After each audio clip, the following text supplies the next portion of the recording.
What's up, investors? Is the Russian dude. To understand why Kaliningrad is both Putin's pride and his nightmare, you have to see what it really is. A museum of contradictions. Once the German city of Königsberg, bombed to the dust in the Second World War and handed to Stalin as a war trophy, it became the Soviet Union's westernmost outpost, a symbol that communism had reached the heart of Europe. Fast forward to 2025 and it's now a geographical orphan, 350 kilometers away from the nearest Russian territory, surrounded entirely by NATO states, and connected to the mainland only by a fragile rail corridor through Lithuania that could vanish overnight. It almost happened in the past. The Kremlin calls it the unsinkable aircraft carrier. But every day that carrier is running out of fuel, food and fate. It's isolated economically, militarily, psychologically, and Moscow can parade all these counter-missiles at once, but if Lithuania or Poland shut down the transit lines tomorrow, Kaliningrad's fortress turns into a grocery store with empty shelves. Quite literally, Soviet style. What's worse, people there, they know it. They might not say it loudly, but they feel it every single time power flickers, prices jump, or their cousins in St. Petersburg cannot visit them because the border controls are absurd. The Kremlin sells them fair tales about NATO encirclement, while it's Moscow itself that's turned them into hostages of geography. Today's episode, guys, let's talk about probably the most unusual Russian region in this video. Let's start with the military illusion. On paper, Kaliningrad is Russia's crown jewel in the west, the base that supposedly threatens the entire Baltic region. It holds the Baltic fleet, S-400 missile systems, Iskander launchers, and electronic warfare units capable of jamming half of northern Europe. The propaganda is crystal clear. From Kaliningrad, we can reach Berlin in 7 minutes, they say. I mean, sure. And then, well, from Berlin, NATO can reach Kaliningrad in 6. The entire idea of Kaliningrad existing in Kremlin's minds is that everything it does, all the cyber attacks, blackouts, missile launches, will have absolutely no response from the West, they'll just accept it. But what if the West responds? Well, then the entire illusion collapses. Because here's the thing Moscow will not say ever. Kaliningrad is indefensible in real war. Every serious military analyst, including Russian ones of record, of course, admits it is a death trap. It's too small, too isolated, and too completely reliant on a single lifeline, the Suwalki Gap, which is a 65-kilometer corridor between Lithuania and Poland. The moment that route closes, Kaliningrad's entire military infrastructure collapses like a power grid unplugged from the wall. When NATO runs exercises like Defender Europe, the message is obvious. They are rehearsing how to cut that corridor and neutralize Kaliningrad in under 72 hours. Meanwhile, Russian generals pretend they had somehow broke through Belarus from Belarus. I mean, really? With which army? The same one bleeding men and machines in Ukraine? That one? I guess so. Even the soldiers stationed in Kaliningrad feel it. There are whispers about missing fuel deliveries, training postponed because of logistical issues, and the growing fear that if war does break out, they're not defending Russia anymore. They're gonna be defending themselves alone. Because no way Putin is coming for the rescue. Well, another choice for them is to simply wait to die in geopolitical coffin. In fact, they're already in one, it's just the lead which is missing. And yet Putin keeps showcasing Kaliningrad and military parades like it's 1945 again. He visits the base, talks about Western aggression, and then flies back to Moscow, leaving the garrison to deal with the rising prices, decaying infrastructure, and the occasional blackouts all by themselves. He doesn't care. The fortress image remains, but inside the walls there is complete emptiness. This is pretty much the brief overview of geographical, I would say, condition of Kaliningrad. Let's talk about its economic and social problems in our next chapter.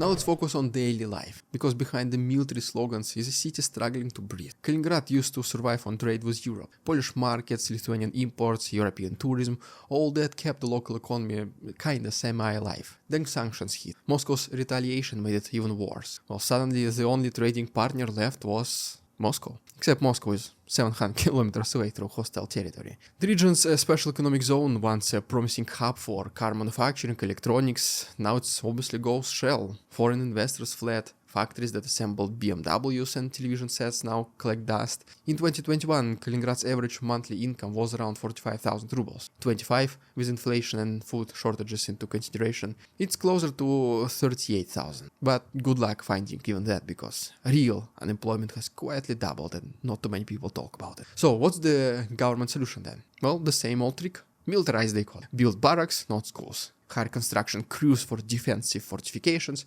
not park renovations. Who needs parks, right? promise local jobs guarding missile launchers instead of producing any useful, and well, similar idea basically, right? It's the same logic that runs through the whole Russian system. Just replace productivity with paranoia, replace prosperity with propaganda. And people notice, especially in Kaliningrad, especially the younger generation. Those who remember cheap Ryanair flights to Gdansk and Vilnius, well, now they just scroll to social media and they see Europe just a bridge away, literally, sometimes physically they see that one bridge. So close but unreachable. Flights banned, train routes restricted, SIM cards filtered through state providers. Kaliningrad has become a digital island too as well. As one local joke says, we live closer to Berlin than to Moscow, but our minds are still trapped somewhere between Minsk and Magadan. Doesn't make sense, but it's a joke.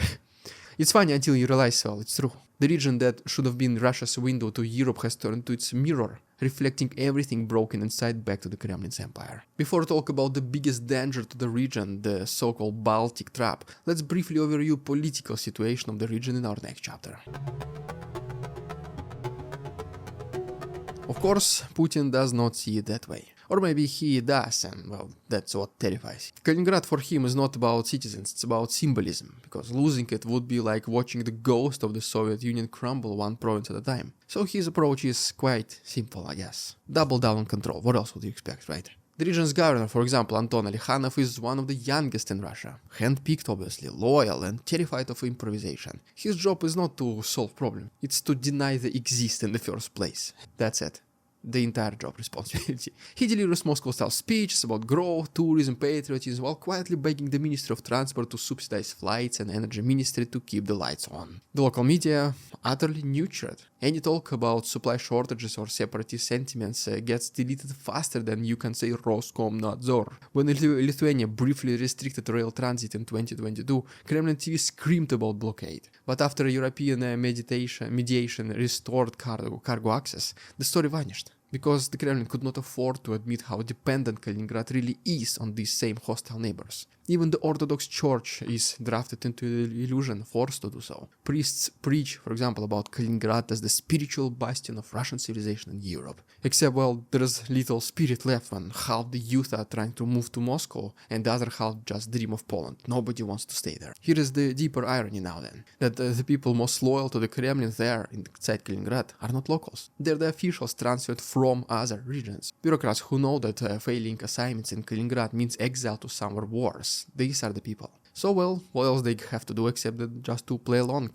Sign papers, organize parades, post patriotic reels while waiting for transfer back east. And the locals, they just watch silently. They do not protest, not because they love Putin or anything, but because they know how dangerous attention can be. When every shipment of grain or medicine depends on Moscow's goodwill, you do not rebel, you simply Russian. And that is the unfortunate mindset of a majority of Russian population, which has been bred in this environment for the last 2 decades. It has to change. It has to start somewhere. And if anything or anywhere, Kaliningrad is, in my idea, in my mind, is the best possible candidate. Now we get to the core of the nightmare. The Baltic trap itself. In Putin's fantasies, Kaliningrad is a spear pointed at Europe. In reality, it's a thin stick Europe could snap off in half. The entire Russian military presence there, roughly 25,000 troops, a few missile systems, naval infrastructure, survives only as long as NATO allows supplies to pass through Lithuania. But just one single decree from Vilnius could freeze everything. And that's not even speculation, it almost happened in 2022, when Lithuania briefly enforced European sanctions, banning certain goods, and, well, Moscow lost its mind.